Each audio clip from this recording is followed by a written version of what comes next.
Is idle a good thing?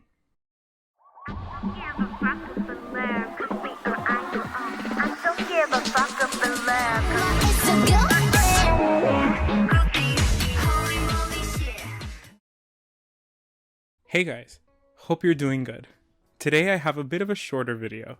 We're going to be talking about I-dles we are. Now, before we start, my usual disclaimer still stands. This video is just my opinion on the album and the songs. This is in no way, shape, or form meant to be taken as hate or a direct attack at the fans or any of the members. I want to stress that because some people in my last video didn't watch and left comments that clearly showed they hadn't seen any of my videos. But anyways, without any further comments, let's start. I know I'm quite behind on this, it's been out for over a month, but I kept putting it off because originally this was going to be part of my regular reactions. I even scheduled some time to film a reaction to their special album. I'll get to that in a sec. And then my Red Velvet video took off. That really derailed my plans, but it's a good problem to have. Now, I must address their name change. They dropped the G. Right before Pride Month, y'all. Personally, I have always been confused as to the correct pronunciation of their name, and I know I'm not alone in that. So now it's plain and simple. No more GIDLE, it's just I-dle.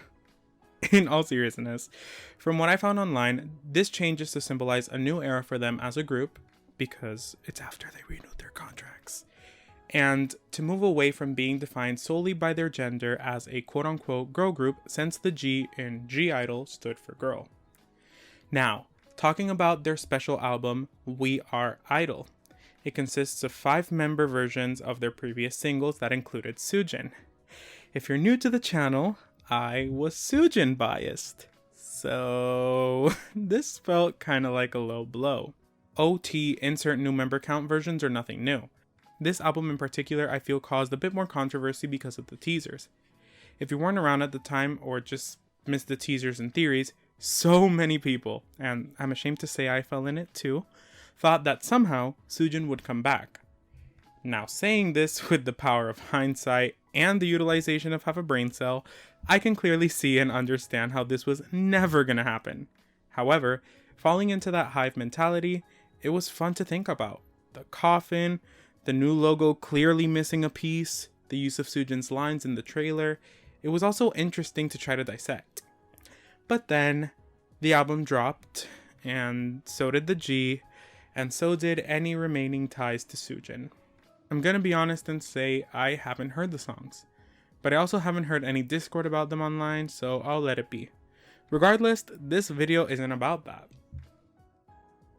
We Are, the 8th mini-album. Time to discuss the topic of this video. We Are is officially their first new release under the name I-dle.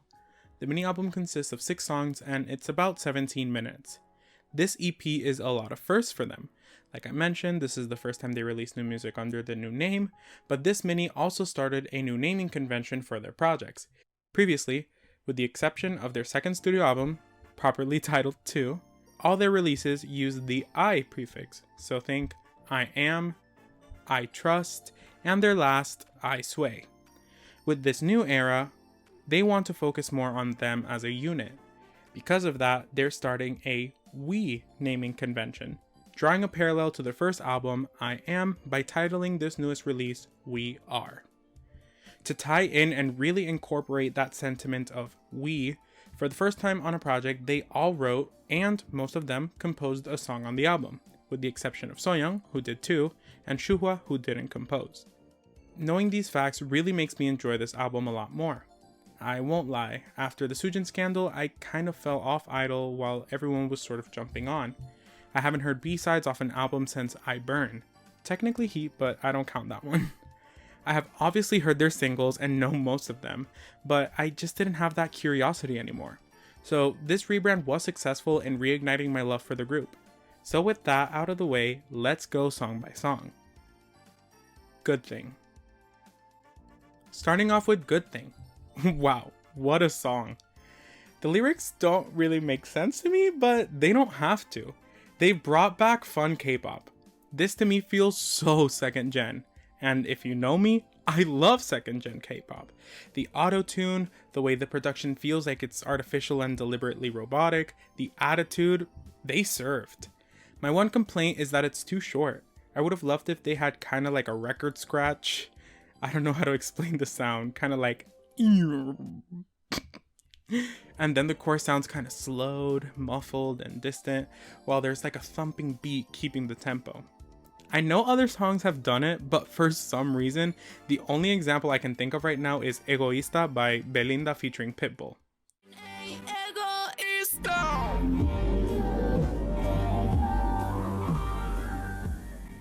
Yo, what y'all know about Belinda? Damn. Anyways, loved the chaos in the video. The fighting, the bottle breaking, bathroom rumble, Mion's cunty little dance. This video was very fun. Fitting for a fun song. Miss Soyeon, you have done it again. Girlfriend. Okay. So I didn't hear this song as a pre-release, I just heard it as part of the album. So in that case, I will acknowledge I came into these songs technically out of order. Would have listening to this one first changed my thoughts? A little bit, yeah. I'm not too fond of anthemic type songs, and this one is very anthem-like. The chanty chorus and the general message also supports this. The song is about your friends, in this case, their girlfriends, being better than their ex-man. Let's face it, that will 99.99% of the time be true, cause mine ain't shit. Happy Pride. But the song really paints a story that if I would have heard it first, I would have ate it up until Good Thing was released, and then I'd be disappointed by comparison. But then I would have had positive thoughts tied to the song originally, so I don't know. But since we don't live in that reality, unfortunately, the song fell flat to me. Well, it stumbled.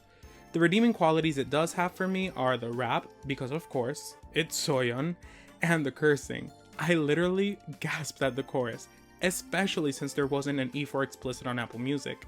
So I think I'm going crazy in the intro bit, and then my jaw hit the floor when the chorus happened. I read the lyrics and literally laughed out loud, cause quote, I don't give a buck about love cause we are idle. Huh?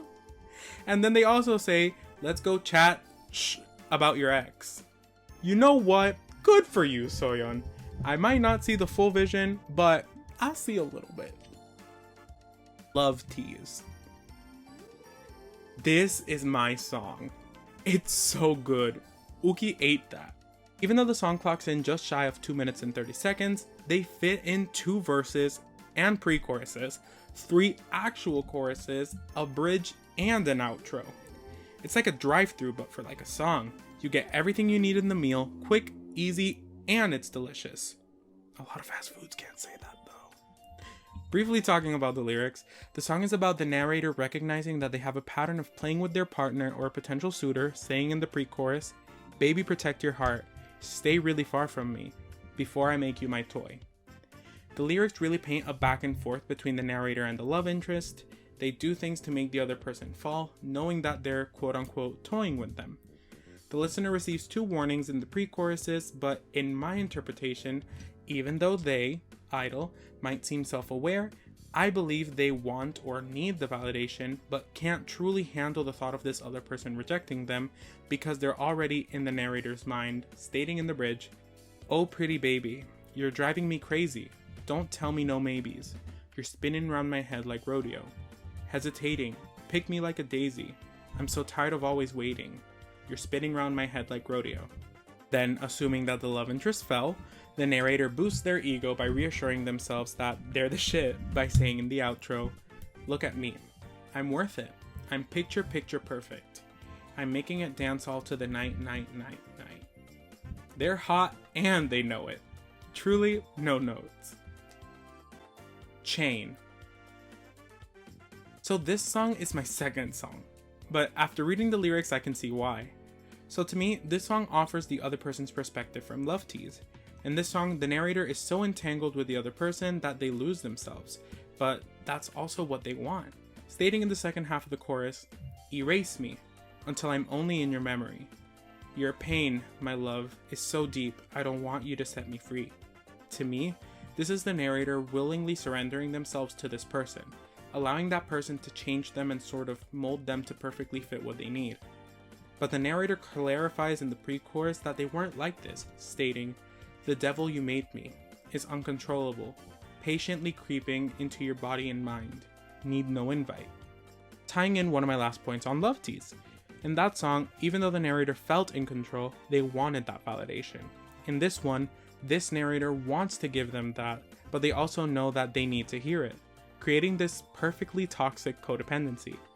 One needs the attention and thinks they've convinced their partner to do it, the other learned to give that attention but also knows the power they hold. Honestly, ignoring the red flags, I think this is quite an interesting dynamic to explore. On the surface, it seems like a flawed power dynamic, however, upon closer look, they have a sort of symbiotic relationship. Both of them hold power over the other person, therefore neither of them have any. Or so you think. Quote, "You're going crazy over me, can't run, run. See me when you fall asleep, can't run, run. I want your chains all over me, I don't want you to set me free." This to me says that this narrator recognizes that they hold the most power, because if they don't give that attention or wanted response, the other person would break since they quote-unquote depend on it. However, the cycle is yet to be broken because they recognize how tied they are to this person, but they don't want to break it.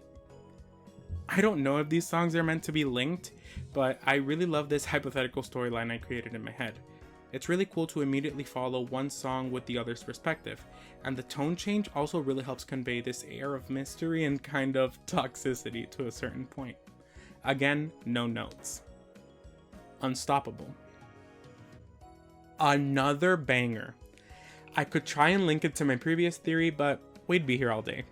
Talking about the lyrics, the song describes a love story from the narrator's perspective. They saw this person and fell for them. Without truly knowing what that feeling was, they wanted to be with this person. Even if their love, so to speak, ends the night they met, and even if it's hard, love to them is that person. There's a beautiful juxtaposition between the previous songs and how toxic that love seemed, versus this one that can be read as more of an innocent infatuation. Because they didn't know what that feeling was before, to the narrator, this person is irreplaceable. If everything goes south, they need this person, and they are unstoppable because they need them. Choosing to view this from the lens of a hopeless romantic, I love this song. The beat and the message, assuming it's more love than obsession, really makes the song for me. Also, Miyeon with the high notes and ad-libs in the back, I see you. She wrote an amazing song. I'll definitely think about this song when I have my YN moment bumping into someone. Just like the last few, no notes. If You Want. And lastly, we have If You Want.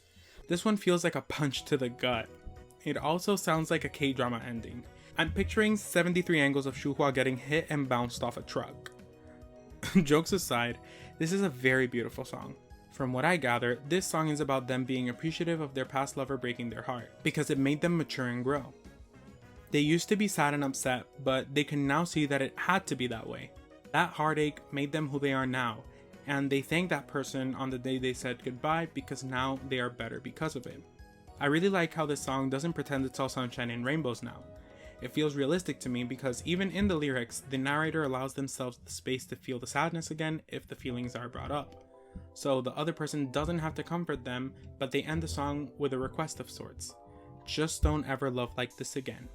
To me, it really works as an end statement. It shows their growth because they're not blaming them for those feelings. It also to me shows maturity because it implies or sort of strengthens my belief that they're grateful in a way for what happened, but also implies it was serious because they don't want this person to do it to someone else. Honestly, quite a selfless person, because you'd imagine they'd want them to feel that too, but they learned the lesson from the experience and hope no one else has to the same way they did. Again, truly beautiful. Sonically, this is a ballad, a great one. It serves as both a good sonic close to the album, but also a thematic one. Truly, no notes. Final thoughts. This album to me really showed their diverse experiences with love and the different ways it can appear. From toxic love, to friendship love, to innocent unrequited love, to heartbreak. This EP explored different sounds and genres as well as styles of storytelling. I truly feel like this is one of the best minis I have listened to in a little bit. I don't know how this compares to their previous work post Soojin, so let me know. But wrapping things up, I hope this is an indicator for what's to come for the group. I really wish that this level of involvement remains and becomes the standard for both I-dle and the rest of the industry. Allowing them to be a bit more expressive and potentially vulnerable with their songs is something I believe can strengthen that bond between artist and fan. So it's now time to answer the question. Is I-dle a good thing? Yes. Ignoring my feelings about the Soojin situation, if this level of involvement, freedom, and cohesion is what I-dle no G is all about, then that's a great thing. I can never be mad at someone who's authentically themselves. In the case of I-dle, I can appreciate this image of being empowered by your experiences that this album created in me. I don't know if my interpretations were the correct ones, but that's what's beautiful about art. It's subjective. You can take away from it what you want and truly identify with it. So with a new standard set, the bar raised high, and the future on the horizon, they have shown time and time again that they are more than just a girl group. They're I-dle. Thank you guys so much for watching this video. This was supposed to be out last week, but I got wrapped up with work and making banana breads for sale that I couldn't finish the script on time. Speaking of scripts, I am now in the process of reworking my Twice one because it was about potential solos for all of them, and then we got solo songs for all of them. Officially. So I gotta work those into the equation somehow, or make a separate video, I don't know. Anyways, I hope you enjoyed my somewhat long-winded theory and interpretation of these songs. Remember in the beginning when I said this was gonna be short? If you have any theories or interpretations, feel free to leave them in the comments down below. But that brings us to the end of this video. Thank you guys so very much for watching. Remember to like, comment, share, and subscribe. Click that bell icon so you're notified every time I post a video. Tell me in the comments down below what was your favorite song on the album. And remember that I love you guys so much, and I'll see you very soon. Bye!